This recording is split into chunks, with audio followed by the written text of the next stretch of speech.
बच्चों, आज की कक्षा हिंदी कोर की कक्षा है। आज हम बाबा भीमराव अंबेडकर द्वारा रचित दूसरा निबंध मेरी कल्पना का आदर्श समाज का अध्ययन करेंगे। पिछली कक्षा में हमने उनका पहला निबंध श्रम विभाजन और जाति प्रथा का अध्ययन किया था। तो आइए आज की पाठ की शुरुआत करें। जाति प्रथा के अफसोसजनक परिणामों की नीरस गाथा को सुनते सुनाते आप में से बहुत लोग निश्चय ही ऊब गए होंगे। जाति प्रथा में जो विसंगतियां, खराब तत्व व्याप्त है, उसकी अफसोसजनक परिणाम की नीरस गाथा, नीरस मतलब जो सरस ना हो, रोचक ना हो, ऐसी गाथा को सुनते सुनाते आप में से बहुत लोग निश्चय ही ऊब गए होंगे, ऐसा लेखक का मानना है। और फिर यह अस्वाभाविक भी नहीं है। उबना अस्वाभाविक भी लेखक की दृष्टि में नहीं है। इसलिए मैं अब समस्या के रचनात्मक पहलू को लेता हूँ। मेरे द्वारा की गई जाति प्रथा की आलोचना सुनकर आप लोग मुझसे यह सवाल पूछेंगे कि अगर मैं जातियों के विरुद्ध हूं तो फिर मेरी दृष्टि में आदर्श समाज क्या है। लेखक जाति प्रथा की कटु आलोचना कर रहे हैं।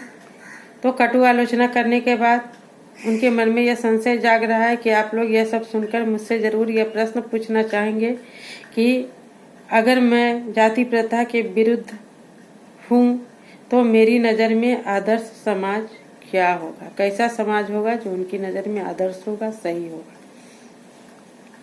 ठीक है, यदि ऐसे पूछेंगे तो मेरा उत्तर होगा कि मेरा आदर्श समाज समता मतलब बराबरी, स्वतंत्रता, आज़ादी, भातृत्वता यानी भाईचारा पर आधारित होगा। क्या यह ठीक नहीं है कि भातृत्व अथवा भाईचारे में भला किसी को क्या आपत्ति हो सकती है। लेखक का कहना है अगर मैं ऐसा सोचता हूँ तो क्या यह स्वाभाविक नहीं है, सही नहीं है, क्योंकि भातृत्व अर्थात भाईचारे से किसी को क्या आपत्ति हो सकती। किसी भी आदर्श समाज में इतनी गतिशीलता तो होनी चाहिए जिससे कोई भी वांछित परिवर्तन समाज के एक सिरे से दूसरे सिरे तक संचारित हो सके। लेखक का मानना है कि कोई जो आदर्श समाज है इसमें इतनी गतिशीलता, इतनी परिवर्तन करने की क्षमता तो होनी ही चाहिए जिससे कोई वांछित परिवर्तन यानी जरूरी परिवर्तन समाज के एक सिरे से दूसरे सिरे तक संचारित हो सके। ऐसे समाज के बहुविधि हितों में सबकी भागीदारी होनी चाहिए। ऐसा समाज जो आदर्श समाज है उसमें बहुविधि हित मतलब सब तरह के जो हित होते हैं उसमें सबकी भागीदारी होनी चाहिए तथा सबको उनकी रक्षा के प्रति सजग रहना चाहिए। हमारे सामाजिक जीवन में अबाध संपर्क के अनेक साधन व अवसर उपलब्ध रहने चाहिए। हमारा जो सामाजिक जीवन है उसमें समाज में रह रहे लोगों का एक दूसरे से अबाध ऐसा जिसमें कोई संपर्क, जिसमें कोई बाधा ना पहुँचे, उसके साधन व अवसर उपलब्ध रहने चाहिए। ऐसा समाज ना हो कि एक दूसरे से जाति प्रथा के आधार पर एक दूसरे से संपर्क हासिल करने में बाधा उत्पन्न हो।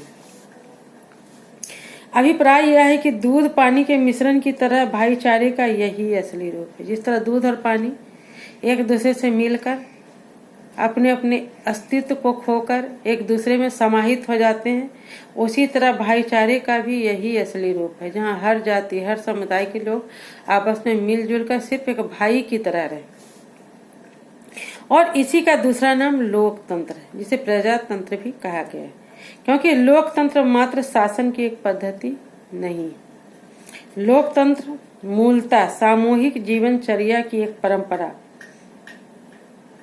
तथा समाज के सम्मिलित अनुभवों के आदान प्रदान का नाम। लेखक कहना है कि लोकतंत्र मात्र एक शासन की पद्धति नहीं है, बल्कि लोकतंत्र मूलतः सामूहिक दिनचर्या मतलब मिलजुल कर जीवन यापन करने की एक परंपरा तथा समाज के सम्मिलित अनुभवों के आदान प्रदान का नाम है। इनमें यह जरूरी है कि अपने साथियों के प्रति अगाध श्रद्धा व सम्मान भाव, इसमें क्या अनिवार्य है, क्या जरूरी है कि अपने साथियों, जो समाज में रह रहे लोग हैं, उनका एक दूसरे के प्रति अगाध श्रद्धा व सम्मान का भाव हो। इसी प्रकार आजादी पर भी क्या कोई आपत्ति हो सकती है? लेखक का कहना है कि इसी प्रकार आजादी के प्रसंग पर भी किसी को क्या आपत्ति हो सकती है? गमन की स्वाधीनता यानी गमन और आगमन की आजादी, यानी आने जाने की, कहीं भी आने जाने की स्वतंत्रता। ऐसा नहीं कि आप अगर दलित समुदाय से आते हो तो आप अलग रहेंगे और सवर्ण अलग रहेंगे। दलितों को भी कहीं भी आने जाने की स्वतंत्रता होनी चाहिए। जीवन और शारीरिक सुरक्षा की स्वाधीनता के सही अर्थों में ही शायद कोई स्वतंत्रता का विरोध ना करे। यानी स्वतंत्रता ऐसी होनी चाहिए जिसमें सभी को कहीं भी आने जाने की आजादी हो। जीवन और शारीरिक सुरक्षा भी सबकी जरूरी हो। ऐसी ही स्वाधीनता को सही अर्थों में शायद कोई स्वतंत्रता का विरोध करे। मतलब ऐसे ही जो सही अर्थ में जो स्वतंत्रता होती है ऐसा ही होती है, और ऐसी स्वतंत्रता का शायद ही कोई विरोध करे, ऐसा लेखक का मानना है। इसी तरह संपत्ति के अधिकार, जीविकोपार्जन के लिए जरूरी औजार व सामग्री रखने का अधिकार, जिससे शरीर को स्वस्थ तथा सुदृढ़ रखा जा सके, के अर्थ में भी शायद स्वतंत्रता पर कोई आपत्ति नहीं हो सकती। इसी तरह संपत्ति का जो अधिकार सबको होना चाहिए। जीविकोपार्जन के लिए जरूरी औजार, मतलब जीने के लिए जो पैसे उत्पन्न करना पड़ता है, पैसों को उत्पन्न करना पड़ता है, उपार्जन करना पड़ता है जीने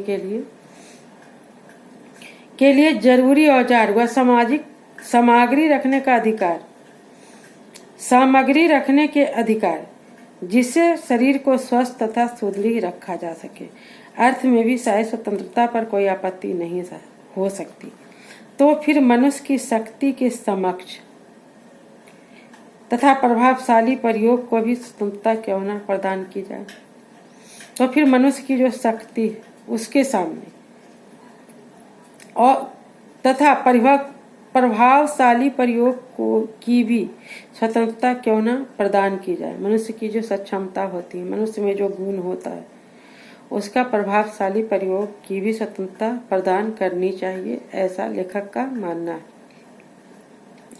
जाति प्रथा के पोषक जीवन, शारीरिक सुरक्षा और संपत्ति के अधिकार की स्वतंत्रता को तो मान भी लेंगे, परंतु मनुष्य के लक्षण तथा प्रभावशाली प्रयोग की ऐसी स्वतंत्रता देने के लिए जल्दी तैयार नहीं होंगे, क्योंकि इस प्रकार की स्वतंत्रता का अर्थ होगा अपना व्यवसाय चुनने की आजादी।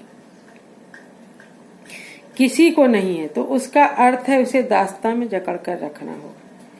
लेखक का कहना है कि जाति प्रथा के जो पोषक है, जो मानने वाले हैं, जीवन, शारीरिक सुरक्षा और संपत्ति के अधिकार की स्वतंत्रता को तो मान लेंगे, परंतु मनुष्य के लक्षण तथा प्रभावशाली प्रयोग की ऐसी स्वतंत्रता देने के लिए जल्दी तैयार नहीं होंगे। परंतु मनुष्य में जो गुण है, मनुष्य में जो क्षमता है, मनुष्य में जो क्वालिटी है, उसका प्रभावशाली प्रयोग करने की स्वतंत्रता देने के वे पक्षधर नहीं होंगे, उसके लिए वो जल्दी तैयार नहीं होंगे, क्योंकि इस प्रकार की स्वतंत्रता का अर्थ होगा अपना व्यवसाय चुनने की आजादी, जो वे किसी को नहीं देना चाहते।